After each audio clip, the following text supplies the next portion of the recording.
Bonjour à tous et à toutes.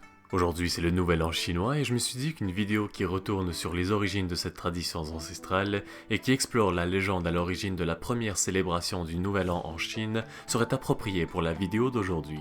Alors sans plus attendre, rentrons dans le vif du sujet. La légende sur les origines du Nouvel An chinois commence il y a de cela bien longtemps, lorsque les traditions humaines n'étaient pas aussi développées qu'aujourd'hui.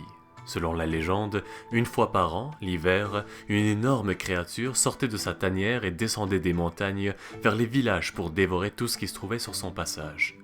Bétail, hommes, femmes et enfants, tout y passait. Le monstre arrivait au courant de la nuit et ce n'était qu'au lever du jour, lorsqu'il était satisfait et rassasié, qu'il retournait là-haut dans les montagnes où il demeurait jusqu'au prochain hiver. Cette créature était connue sous le nom de Nian Shu. Mais normalement, lorsqu'on fait référence à la bête, on ne dit que Nian, qui peut être traduit en français par année. Nian est une créature légendaire massive ayant un corps de taureau et la tête d'un lion. Il était si fort et inébranlable que personne ne pouvait lui tenir tête. Et ainsi, année après année, les villageois vivaient dans la terreur. Ils redoutaient tous ce jour fatidique où le monstre descendrait des montagnes pour semer la peur et le carnage tout autour de lui. Mais peu à peu, ils commencèrent à proposer des idées pour tenir la bête à distance et ainsi limiter les pertes qui survenaient à chaque fois que Nian descendait des montagnes. Les villageois avaient commencé à préparer beaucoup de nourriture la veille du jour de la nouvelle année, c'est-à-dire la veille du jour où Nian allait descendre de son antre. Ceux-ci déposaient les plats devant les portes de leur maison dans le but de détourner l'attention de la créature sur la nourriture au lieu des villageois.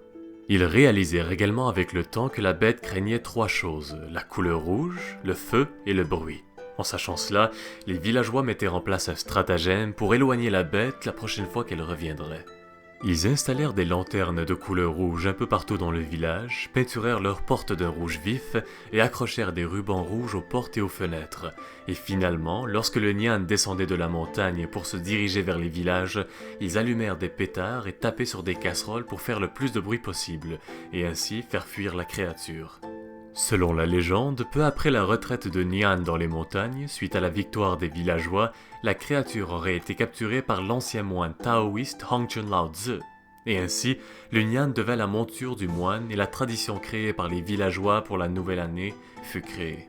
Aujourd'hui encore, cette tradition perdure et à chaque nouvel an chinois, on peut apercevoir les lanternes, les banderoles et les souhaits de chance et de vertu écrits sur du papier rouge et affichés un peu partout. Sans oublier bien sûr les chaînes de pétards qu'on allume normalement le soir juste avant le nouvel an et les repas copieux servis pour célébrer la nouvelle année.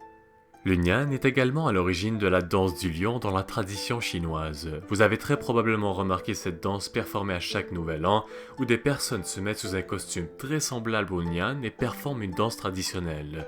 On raconte que cette danse voit ses origines un peu avant la dynastie Tang, et que la danse était basée sur un grand lion au paradis qui, comme beaucoup de félins, était curieux et enjoué.